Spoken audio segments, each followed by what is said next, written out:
কার্যক্রম নিষিদ্ধ থাকা আওয়ামী লীগের ডাকা লকডাউন কর্মসূচিকে ঘিরে সকাল থেকেই সরব রয়েছে বিভিন্ন রাজনৈতিক দল ও অঙ্গ সংগঠনের নেতাকর্মীরা।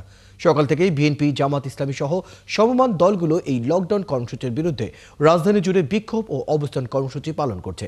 জুলাই গণ অভ্যুত্থানের পর রাজনীতিতে কার্যক্রম নিষিদ্ধ থাকা আওয়ামী লীগ তাদের কর্মসূচির মাধ্যমে আবারও বিশৃঙ্খলা সৃষ্টির চেষ্টা করছে বলে অভিযোগ এই সকল দলগুলোর। তারা বলছে যে কোনো মূল্যে তারা কার্যক্রম নিষিদ্ধ থাকা দলের কর্মসূচি সফল হতে দেবে না।